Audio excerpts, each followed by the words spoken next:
A palavra luxúria significa desejos fortes, mal direcionados e pervertidos.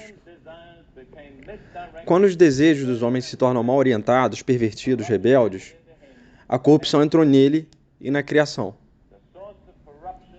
A fonte de corrupção é a luxúria, os desejos pervertidos.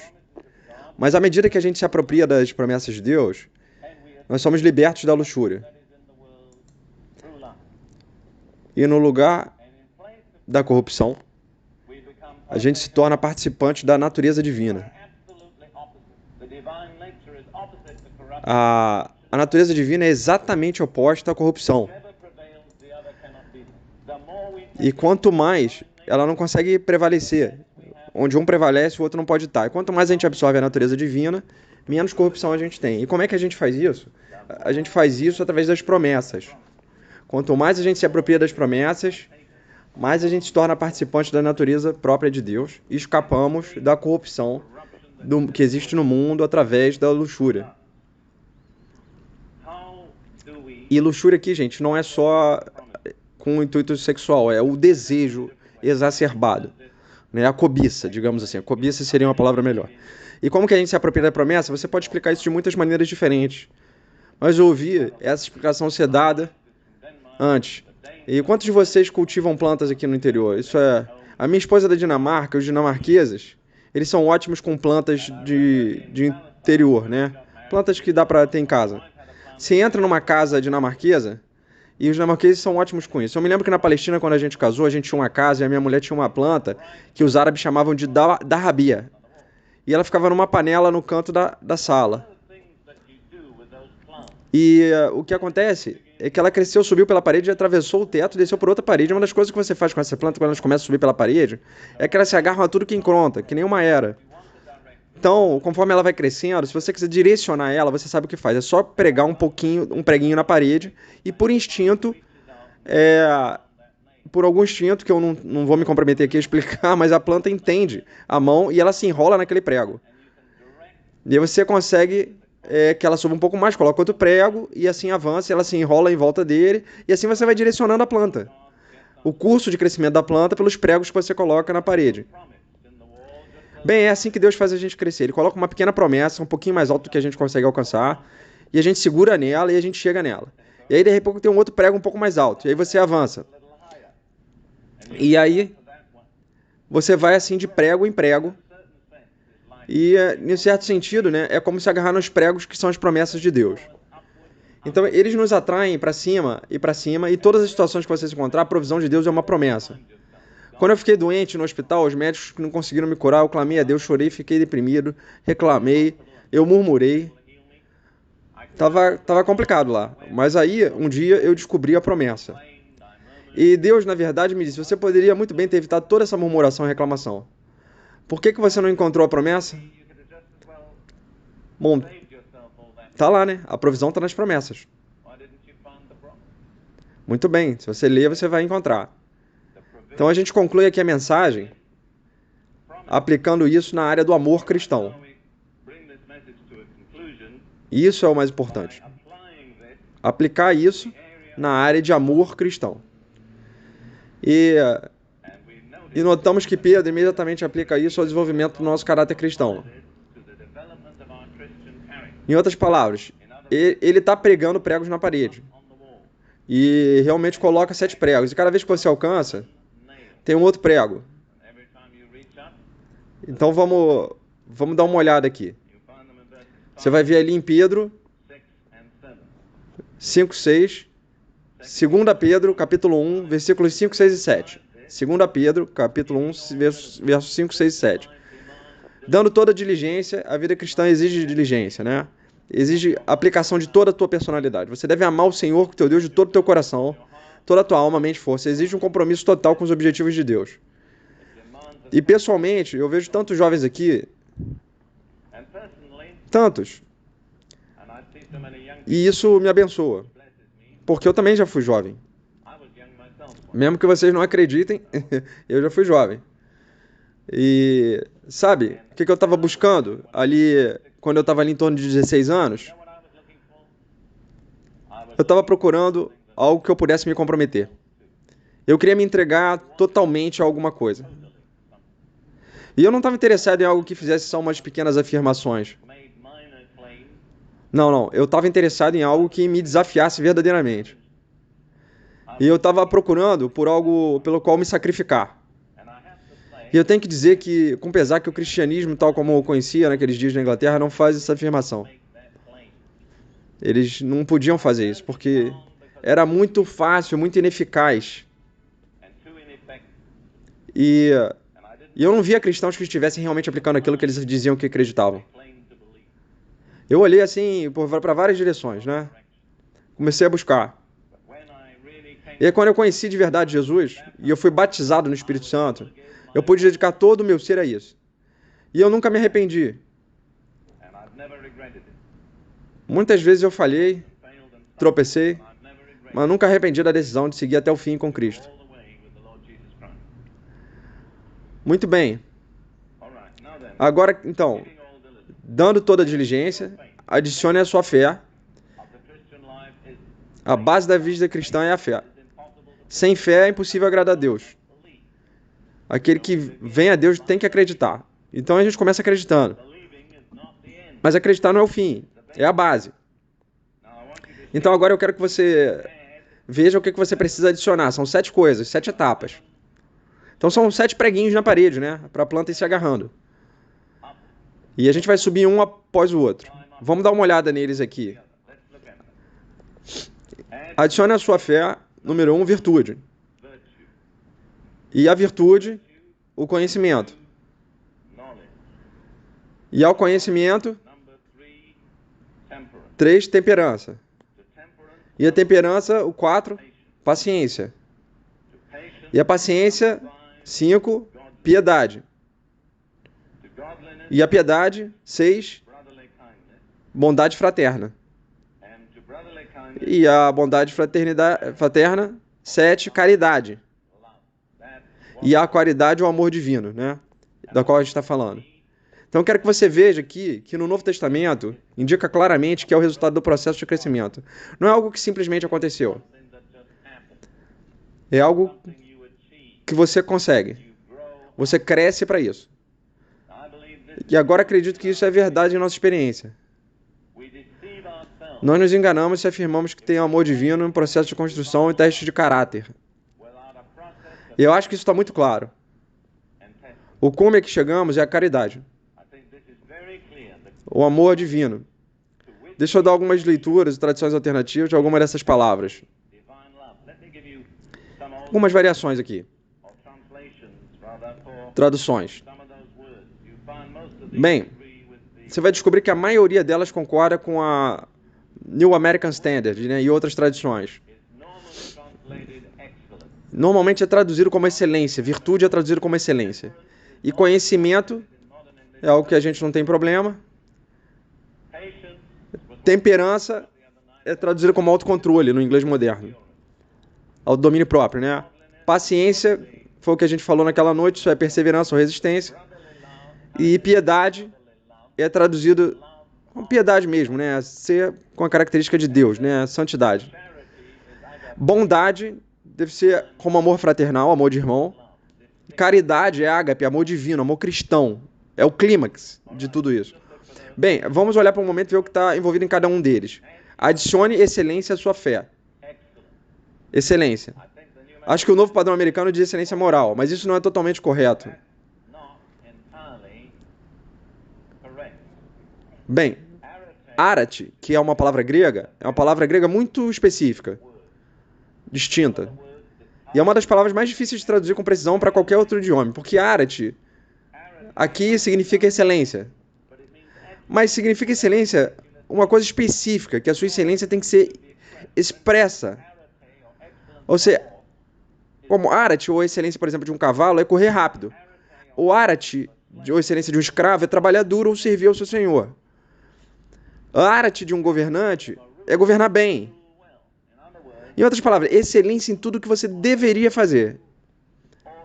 E eu acredito que isso é tremendamente importante. A primeira coisa que acrescentamos à nossa fé é excelência em tudo que deveríamos fazer. É excelência.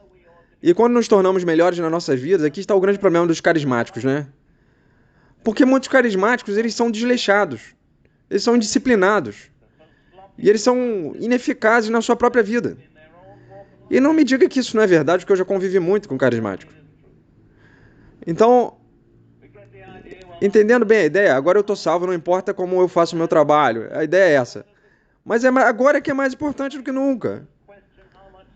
Na verdade, eu questiono quanta salvação você tem se você não for 2 vezes melhor no seu trabalho depois de se converter.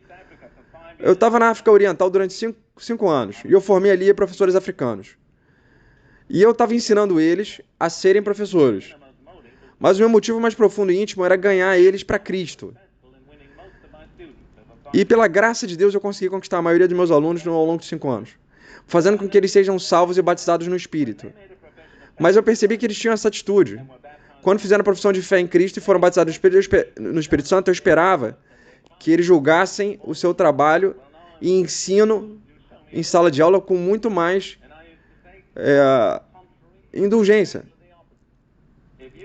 Bem, agora que eu sou cristão, você vai me dar um pouquinho mais de relaxamento, um pouquinho de favor. E eu dizia, pelo contrário, é exatamente o contrário. Se você puder ser um professor em Cristo, você tem que ser um professor 2 vezes melhor, com Cristo. Eu não vou esperar menos de você, eu vou esperar mais de você. Eu quero dizer isso para a glória de Deus. No 3º ou 4º ano que eu fui diretor daquela faculdade ali, a gente bateu um recorde no sistema educacional de todo o Quênia. Foram, aquele ano, 57 alunos. E os alunos foram aprovados em todas as disciplinas. Isso nunca tinha acontecido no Departamento de Educação do todo o Quênia. Todo o Quênia. E a representante do Departamento de Educação que eu lidei, responsável pela formação de professores da nossa área, era uma senhora católica romana. E ela me escreveu uma carta de felicitações que eu ainda possuo. Eu devo dizer que esse foi um dos testemunhos mais eficazes da nossa fé. Um dos mais. Foi assim que eu conquistei o respeito de todo o Departamento de Educação. Eles cederam dinheiro e facilidades que não concederiam a outros. E é assim que tem que ser. Eu acredito que esses alunos tiveram sucesso porque eu os treinei para ter sucesso. Eu transmiti a eles a fé de que se tornassem cristãos, teriam sucesso.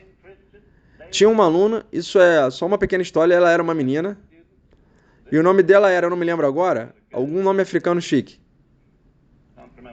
Bom, e eu sei que ela veio de um distrito muito remoto, primitivo mesmo. E eu estava ali recrutando alunos de áreas onde não havia muitos professores. Mas eu queria salvar e receber o evangelho de volta por meio deles. E eu fui até aquela área e encontrei 2 meninas. E era uma área onde todos os homens eram polígamos. Eles tinham várias esposas. E uma dessas meninas me fascinou porque fugiu para a escola. Você sabe, a maioria das pessoas foge para a escola, ela foge de casa e vai para a escola. E ela era uma garota muito inteligente, uma garota de caráter. E aí, depois de completar 1 ano de faculdade, ela pertencia a uma congregação metodista. Os anciãos da congregação metodista me enviavam uma carta agradecendo pelo que fiz para a filha deles. E eu era pentecostal. Você sabe, demorou um pouco para fazer isso. Mas essa garota não era inteligente. Eu estava e eu nunca teria levado, não fosse pelo fato de não haver nada. Mas ela se tornou uma cristã realmente comprometida. E ela realmente viveu a sua vida para o Senhor. E eu, no final do 1º ano, tinha o curso de 2 anos. Os professores africanos disseram, é melhor deixar ela ir. E eu gostaria de poder lembrar o nome dela, mas não estou conseguindo me lembrar agora. Vamos chamar ela de Margarida. Vamos chamar assim. Bem, a maioria dos meus alunos tinham nomes bíblicos sofisticados, que nem Ezequiel ou Josafá, ou algo assim. Então, eu tinha uma classe cheia de profetas, né? Sabe? E as meninas encontravam nomes bastante estranhos, que você nem sabia se estavam na Bíblia. Mas, de qualquer forma, eu não consigo pensar no nome agora. Então, vamos lá. No final do 1º ano, os funcionários africanos disseram, por que não a deixam ir? Ela nunca vai passar. Deixa ela embora. Ah, não, essa era a atitude habitual deles. Ele não era atitude, eles queriam que todo mundo passasse. Então eu orei sobre isso e me pareceu que o Senhor disse, segura ela. Então eu segurei ela. E chegou na hora que surgiram os exames. Segurei ela na classe, né? E aí, a hora que surgiram os exames, o primeiro e mais importante exame foi o ensino prático. onde o Departamento de Educação do governo enviou seus examinadores e fomos às escolas onde os alunos estavam praticando o ensino, observando e dando aulas. Então, essa senhora católica romana, que estava encarregada da educação formal, da formação dos professores naquela área, estavam comigo e a gente foi observar essa menina, Margarida, como a gente vai chamar ela, e ela estava dando aula. E ela, quer dizer, ela realmente tentava, ela fazia esforço, mas não estava dando certo. Então, no final, a senhora me disse, peraí, Sr. Prince, eu disse, eu sinto muito, mas eu acho que não dá para passar a Margarida. Eu acho que não dá. Então eu disse assim, bem, você foi justa e deu a ela uma boa chance, eu concordo com você. E aí a gente tinha que dar a notícia à Margarida, né? Que ela não ia passar no exame. E ela tinha falhado. E então eu disse, bem, mas ela ainda podia fazer o exame escrito. Ela não vai fazer diferença nenhuma, porque mesmo que passe no exame escrito, ela falhou. Aí ela, na simplicidade, disse, bem, eu vou estar orando. E eu pensei, meio tolo, né? Meio tola. Quando você já falhou, já falhou. Qual é a vantagem de orar? Mas ela orou. E quando chegamos aos exames escritos, ela saiu muito bem. E eu tive que levar os papéis escritos, maços de papéis, até o escritório da diretora, e era representante de educação, e eu tive que analisar com elas. Então a gente ficou ali metade do dia analisando todas aquelas provas e notas e tudo mais, e eu disse, todos os alunos foram aprovados em todas as matérias. E ela foi bastante crítica. Ela disse, eu quero ver que perguntas que você fez. Eu quero ver os tipos de resposta que eles deram, se realmente justificou a aprovação. E no meio da tarde, ela disse, peraí, eu aceito a tua avaliação. Então ela disse, todo mundo passou, menos a Margarida. E eu não disse nada. E eu pude ver uma espécie de luta interna dela, acontecendo na mente ali da diretora. Ela disse, bem, afinal eles realmente não têm professores aqui nessa área, né? E mesmo que ela não seja melhor, eles precisam de professores. E ela se saiu tão bem no trabalho escrito. E aí eu não disse nada. Eu apenas sentei ali e esperei. E ela disse, eu vou dizer uma coisa, seu príncipe. Prince, eu vou deixar isso com você. Se você decidir que a Margarida está aprovada, ela vai ser aprovada. Bem, eu disse, se você deixar comigo, ela vai ser aprovada. E aí ela foi aprovada. Isso prova que nunca é uma bobagem orar. Ela tinha mais fé do que eu. E da qualquer forma a gente estava voltando ao tema aqui, né? Adicionar fé é o quê? Excelência. E se você é um zelador, seja um zelador excelente. Se você é um professor, seja um professor excelente. Se você é enfermeira, seja uma enfermeira excepcional. Se você é contador, seja o melhor contador que você pode ser. Esse é um testemunho poderoso. Deixa-me dizer, recentemente eu li num livro que explicava os métodos usados pelos comunistas. E como eles assumem o controle das fábricas por meio de alguns homens em uma fábrica. Em essência, um dos princípios era que cada homem em seu trabalho específico seria o melhor no seu trabalho. E eu acredito que os cristãos deveriam ser dessa forma. Assim, acrescentamos a nossa fé e excelência. E a excelência a gente soma conhecimento. E qual tipo de conhecimento? Essencialmente a palavra de Deus, os caminhos de Deus. Se você não começou com excelência, seria muito perigoso agregar conhecimento, porque o conhecimento incha. Mas se você estiver construindo seu caráter ao mesmo tempo, Deus pode te confiar esse conhecimento. E ontem eu disse na minha aula de laboratório, que o nosso grande erro no treinamento para o ministério é que transmitimos conhecimento às pessoas nos seminários sem cuidar do caráter.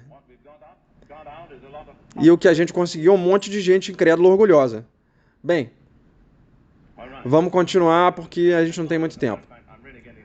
E na verdade eu estou chegando aqui à essência da mensagem, no versículo 6. Quando você tem conhecimento, você aumenta a temperança. O que é isso? Autocontrole. Você não pode usar muito mais do que a quantidade de conhecimento, a menos que aprenda o autocontrole. E eu creio que é um dos obstáculos que temos que superar. Você tem que se manter sob controle as suas emoções. Você não pode deixar suas emoções saírem do seu controle. E tem essa questão entre o relacionamento entre rapazes e moças. Jovens, né? A Bíblia adverte a gente, como cristão, contra o casamento com incrédulos. Se você sabe disso, você pode controlar suas emoções para não perder esse relacionamento como um incrédulo. Mas se você não consegue controlar suas emoções, você vai chegar num ponto de seu relacionamento como um jovem, que não pode mais voltar atrás. Isso é falta de autocontrole. Outro ponto é você ter comunhão com outros crentes. Que mais cedo ou tarde, se você ficar particularmente interessado neles, você escolher um crente. Mas, se você anda com incrédulos, cedo ou tarde você vai se envolver emocionalmente com eles. E esse é só um aspecto do autocontrole. Então, uma das coisas que a gente tem que aprender a controlar, e qual é a mais difícil, é a língua, é isso mesmo. A língua é a mais difícil. Muitas pessoas perdem bênção porque falam demais. A minha esposa costumava ter uma turma de mulheres árabes que procuravam na Palestina e Deus as abençoou maravilhosamente. E a minha esposa é uma pessoa com muita autoridade. Ela dizia para aquelas mulheres, quando elas saíam à reunião, que não falassem muito no caminho para casa. Guardassem a sua bênção. Para não derramar isso no caminho. Chegue em casa com cuidado.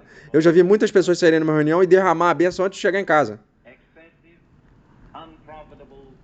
Conversa excessiva, inútil. Multidão de palavras, diz a Bíblia. Você não consegue, você vai pecar se você falar demais. Não fique bravo comigo, não, porque não foi eu que falei isso.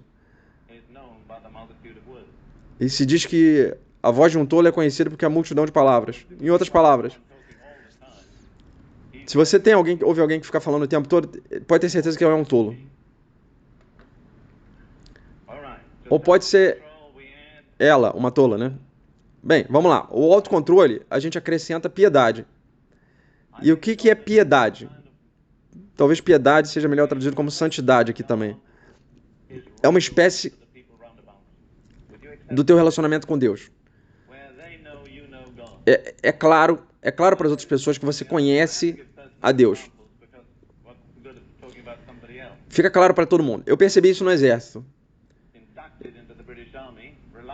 Eu tenho que dar exemplos pessoais, porque o que adianta falar de outra pessoa? Eu era introduzido no exército britânico contra a minha vontade, né? Mas então eu fui um objetor de consciência, se é que se chama assim, né? Em 1940, alguém que por consciência não quer pegar em armas. Em 1940 até 46. E aí o que acontece? Depois disso, no meu primeiro ano no exército, o Senhor me salvou, me batizou no Espírito Santo, num quartel do exército, no acampamento do exército. Eu fui muito ingênuo para saber que você tinha que ir à igreja para ser salvo ou batizado no Espírito Santo. Então eu coloquei 2 numa sala do quartel e antes de ser salvo, que antes daquilo eu não estava salvo. O Senhor me arrancou da atmosfera militar ímpia e me vestiu com um terno escuro e me disse, vá para o seminário.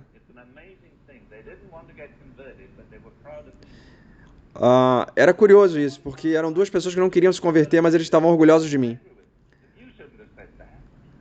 Eles ficaram chateados comigo quando eu falei alguma besteira, porque ele falou, você não devia dizer isso. E eles estavam corretos. E teve uma outra época que, bom, a gente estava ali atrás de linha inimiga, né? E os soldados que vinham xingando, sabe como é que é? Eles começaram a confiar em mim para proteger eles. E teve uma outra ocasião que eu estava um oficial no escritório de um hospital de admissão e só tinha 2 semanas. E eu não tinha falado nenhuma palavra a eles sobre o Senhor, nenhuma. Mas no meio da conversão, um soldado ele xingou, usou um palavrão. E eu parei, eu fiquei meio vermelho. E ele virou para mim e falou, ô Cabo Prince, me perdoe. Bem, eu não sabia que você estava aqui. Então não era o que eu dizia, mas era o que ele sentia. E ele sentia que eu tinha um relacionamento com Deus. E na presença de Deus naquele escritório do hospital. E eu acredito que é isso que a Bíblia chama de piedade, de santidade. E além disso, amor aos irmãos. Será que é correto amar os irmãos? Muitas vezes eu acho isso bastante difícil. E eu acredito que quando eu realmente consigo amar os meus irmãos, eu consegui avançar bastante. Então, você vai entender que as pessoas que criam os maiores problemas são os seus irmãos cristãos, crentes. O mundo nunca vai fazer coisas como você, como outros cristãos farão. Lembre-se que quando você tem que amar os seus irmãos, é um avanço, é mais um prego naquela parede para a árvore crescer, para a planta subir. E qual é a marca do amor divino? Você vai além de amar os seus próprios irmãos, você vai e ama também os teus inimigos. E quando você está lá, qual é a marca? Você está mais maduro. Na minha opinião, você amadureceu como crente. Deixa eu dizer isso aqui como eu estou concluindo, que alguns sistemas competem pela mente dos homens hoje. Judaísmo, comunismo, islamismo e assim por diante. E você lê nos registros que todos eles reivindicam muitos mártires. O judaísmo tem muitos mártires. Pessoas que morreram em agonia e vergonha porque não negaram a sua fé judaica. O comunismo produziu muitos mártires. Pessoas que foram executadas e apodreceram na prisão porque acreditavam no comunismo. O Islã produziu muitos mártires porque morreram na sua fé bravamente e lutaram voluntariamente e morreram voluntariamente. E eu estava pensando, bem, o que um mártir cristão tem que vai além do comunismo, judaísmo, marxismo, islamismo?